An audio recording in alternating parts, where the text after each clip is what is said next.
Perfect. Thank you very much, and to inviting me to this memorial event. I am very glad to be here. And the decision to build a database for African porn was taken as early as 1994 during a meeting in Lund organized by Colin Prentice in the framework of the Biome 6000 project.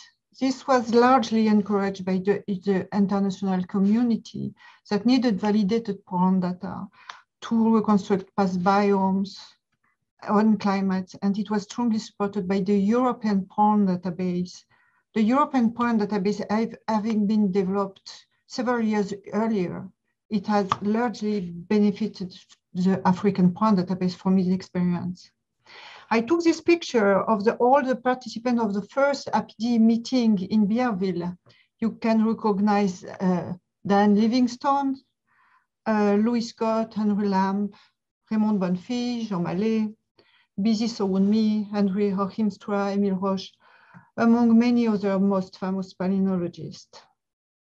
APD was initially developed by Raymond Bonnefille, Joël Guyot, and Dominique Joly in the frame of the PMIP project, together with Bizi So-Wun-Mi from Nigeria and Michel Hoffner from the French data center Medias France. I then took over the coordination through specific projects funded by Europe, UNESCO, and the French CNRS. Eric is here. He has been involved in the development of the African Porn Database since this first meeting in Beerville. From the beginning, APD has been associated with the Global Porn Database organized by Eric in connection with NOAA, where John Keltner was developing the architecture of the database. It was decided to adopt a common European and African porn database structure in order to meet the goals of the IGPB pages PEP3 Pole Equator Pole Transact through Europe and Africa, and to facilitate our scientific exchanges. In 1999, Eric organized a GPD, Global Porn Database meeting in Boulder, Colorado, with the aim to discuss taxonomic issues related to combining databases from different continents. At Beerville, it was decided to adopt TILIA and related software, TILIAgraph and CONIS. Eric has had a great generosity to make these softwares available to the African community free of charge. Training courses and laboratory visits were regularly organized, either with Eric or with Hilaire Elenga, who was data manager for the African Porn Database at that time, or with Michel Lédé, the data manager of the European Porn Database, to train students and researchers in with TILIA. You can see here all the scientific meetings and training courses APD has organized since 1994 in both Europe and Africa. The picture on the right shows people at the last APD meeting in Africa, which was held in Yaoundé, Cameroon, where TILIA training course was organized by Michel Lédé. You can see her in the middle of the, in red in the middle of the picture. As I said before, the major problem of the database has been have to face is taxonomy. In fact, there are two major concerns, taxonomy and chronology, but from my point of view, the taxonomy is probably the major issue. First, the botanical taxonomy, which changes as systematic studies evolves, and the pollen taxonomy, which is extremely complex in tropical region. The Boulder meeting allowed the adoption of common protocols to manage taxonomy, but the African Porn Database had to develop specific strategy that takes into account the extreme richness of the flora. You have to take into account that the African Plant Database developed in Geneva counts today more than 200,000 plants names. Thanks to the new Belmont, let me give me some minutes to discuss more deeply about the African taxonomy. First, we use Lebrun and Stork, and now the plant, the base de données des plantes d'Afrique stored at Geneva for plant taxonomy. And for pollen morphology, in 2007, Vincent et al. Published the first list of pollen inventory of 3 pollen types. And following the protocols of the global pollen database, 3 taxonomic levels were considered: the species, the genus, and the family. But in some cases in Africa, 2 distinct families may have similar pollen morphology, for instance, Combretaceae and Melastomataceae. And more rarely, the similarity between pollen grains may concern genera belonging to 2 distinct families, for instance, Dobera, which is a Salvadoraceae, whose grain is not or hardly distinguishable from those of Nuxia, which is a Loganiaceae.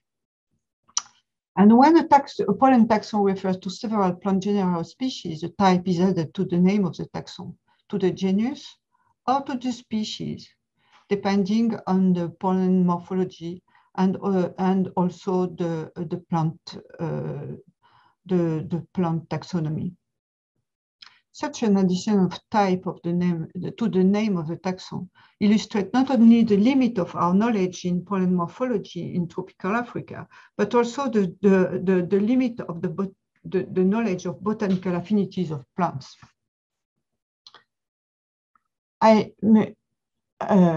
Let me give some examples. For instance, you have here the Anacardiaceae, Lanea, which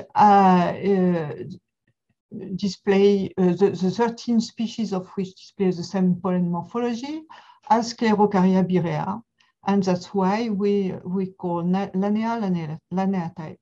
For Phyllanthus, for Niruri, for instance, the botanical taxonomy has changed, is now Phyllanthus fraternus, and we call that pollen taxon Phyllanthus type fraternus because the pollen morphology of Phyllanthus fraternus is similar to Phyllanthus amarus, Bohemi, but also to Protomegaparia.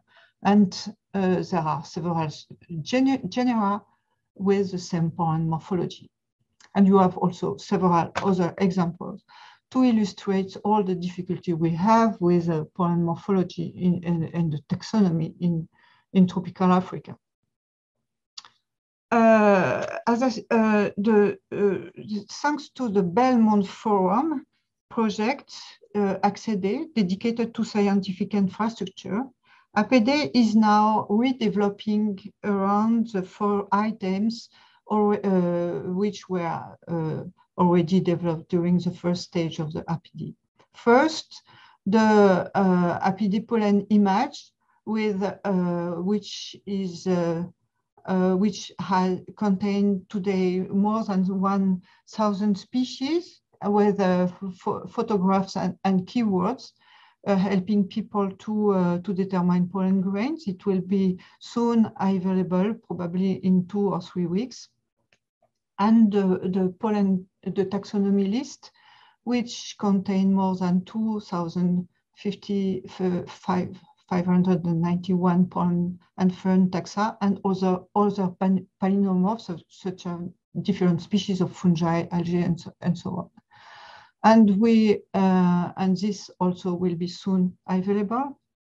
And the modern samples, the APD modern samples and fossil data are also in progress. The library will be soon available, and the database is in progress. And all this work is done by Alessandro Morichetta here in Paris within the ACCEDE project. You have on the right in the map published by Sarah Ivory and other people and colleagues, showing in green all the pollen sites we already have in the African pollen database, in yellow pollen sites which will be included soon in the African pollen database, and in red, what we do not have in the African pollen database. The African pollen database is coordinated by Sarah Ivory and myself, and it is stored at the IPSL, Institut Pierre-Simon Laplace in Paris, and it will be interoperable with Neotoma and Pangea probably, and also with the IPSL Paleo database. And to conclude, I would like to express all my gratitude to Eric, who has been by our side for all these years. Without his initiative and his help in regrouping and developing regional databases, APD would not have been possible. His smile, his confidence, and his friendship have been very precious to me. I have particularly appreciated the respect he has always expressed by our scientific network, in particular concerning the quality control of the data by African pollen database before their submission to the global pollen database and to Neotoma. You can recognize here on this picture some of the historical pillars of the African pollen database, Rob Marchand, Lydie Dupont and myself, as well as Eric, who was present at this meeting in Bondy in 2019. And you also can recognize all the new generation of African palynologists who, with Sarah Ivory here on the left of the screen, will ensure the success of the African pollen database in the future. Thank you very much.